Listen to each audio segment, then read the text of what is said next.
Hello friends, welcome back to my channel legal shorts in Hindi. दोस्तों, जैसा कि आप सभी लोग जानते हैं कि मैं इस चैनल में आप लोगों के लिए सुप्रीम कोर्ट और हाई कोर्ट के लेटेस्ट जजमेंट लेकर आती हूं। और ऐसे जजमेंट जो हमारे लिए बहुत ही ज़्यादा इम्पोर्टेंट होते हैं वो मैं आपके साथ शेयर करती हूं। आज मैं जो आपके लिए जजमेंट लेकर आई हूँ वो बॉम्बे हाई कोर्ट ने दिया है, जिसमें कि उन्होंने ऐसा कहा है कि वेश्यावृत्ति कोई अपराध नहीं होता। अगर कोई वयस्क महिला अगर वेश्यावृत्ति को अपना व्यवसाय बनाती है तो ये उसका अधिकार होगा।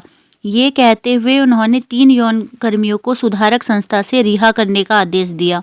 जस्टिस पृथ्वीराज चौहान की एक खंडपीठ 3 यौन कर्मियों की याचिका पर सुनवाई कर रही थी, जिन्होंने 19 अक्टूबर 2019 के आदेश को चुनौती दी थी और इस अधिनियम की धारा 17 क्लॉज 2 के तहत महानगर मजिस्ट्रेट मझगांव ने पारित किया था।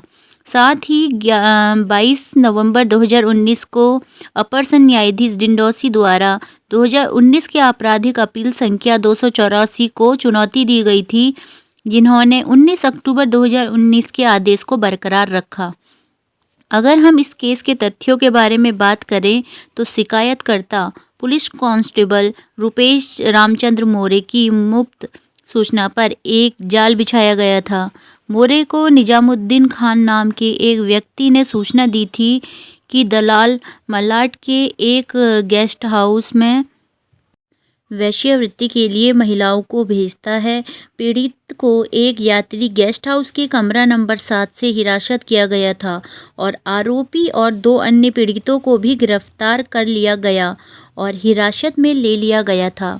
13 सितंबर 2019 को मेट्रोपॉलिटन मजिस्ट्रेट के सामने 3 पीड़ितों को पेश किया गया। मजिस्ट्रेट ने सारी बातों के साथ साथ परिवीक्षा अधिकारी से इतिहास, चरित्र और तीनों पीड़िताओं के रिश्तेदारों की उपयुक्तता के संबंध में रिपोर्ट मांगी थी। मजिस्ट्रेट ने उन्हें महिला वसतिगृह में रहने के साथ साथ प्राथमिक शिक्षा देने के भी निर्देश दिए थे। इसके अलावा मजिस्ट्रेट ने पीड़ितों की कस्टडी उनकी मांओं को देने से इनकार किया, जबकि पीड़ितों को 20 से 22 साल की आयु के यौन कार्य में शामिल किया गया था।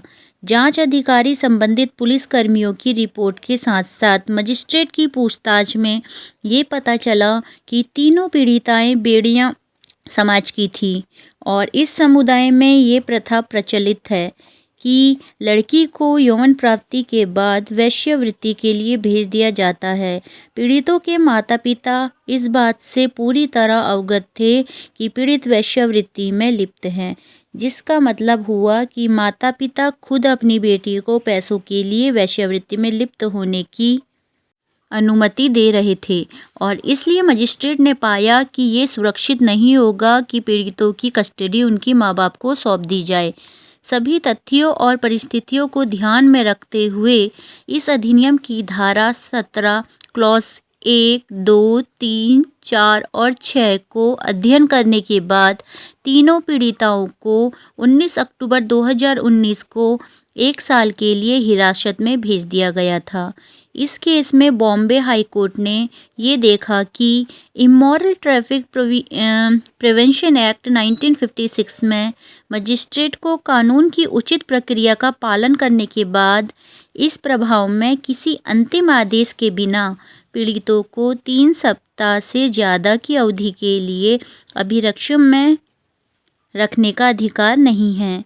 कोर्ट ने ये भी देखा कि अधिनियम की धारा 17 क्लॉज 2 के प्रोविज़न उपरोक्त धारा 5 के प्रोविज़न के अंदर आते हैं, जो कि यह कहता है कि कम से कम 5 व्यक्तियों के पैनल द्वारा आयोजन की जाएगी, जिन्हें कि उपधारा 5 के अनुरूप नियुक्त किया जाएगा। इस मामले में कानून के तहत कोई जांच नहीं की गई थी। कोर्ट ने कहा कि पीड़ितों को उनकी इच्छा के खिलाफ अनावश्यक हिरासत में नहीं रखा जा सकता और उन्हें सुधारात्मक संस्था में रहने के लिए कहा जाना चाहिए। रिकॉर्ड में ऐसा कुछ भी नहीं है जो ये बताए कि पीड़ित किसी की तरह की विकलांगता या फिर किसी भी तरह की बीमारी से पीड़ित है, ताकि उन्हें उचित प्रतिबंध लगाई जा सके। और इसके अलावा ये भी पूरी तरह से स्पष्ट किया गया था कि पुलिस का ये मामला नहीं था कि पीड़ितों को रिहा करने से समाज में कोई खतरा होगा। कोर्ट ने कहा कि लगभग 1 साल से पीड़ितों को उनकी इच्छा के खिलाफ सुधारात्मक गृह में हिरासत में रखा गया है और इसलिए यहाँ बताए गए कानून में उन्हें रिहा करने की ज़रूरत है।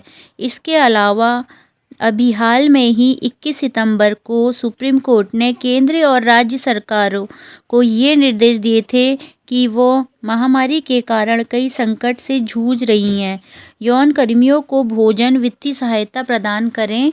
जस्टिस एन नागेश्वर राव और हेमंत गुप्ता की बेंच में केंद्र सरकार ने यह आग्रह किया है कि वो पहचान के प्रमाण पत्र पर जोर दिए बिना राशन और मौद्रिक सहायता के साथ साथ मास्क और सैनिटाइजर करें और इन्हें राहत प्रदान करने की तत्काल विचार करें। तो फ्रेंड्स, ये था बॉम्बे हाई कोर्ट का एक लेटेस्ट जजमेंट। आई होप कि ये जानकारी आपको पसंद आई होगी। अगर पसंद आए तो लाइक कीजिए, अपने फ्रेंड्स के साथ शेयर कीजिए और अभी तक आपने हमारा चैनल सब्सक्राइब नहीं किया है तो प्लीज़ सब्सक्राइब ज़रूर करें। धन्यवाद।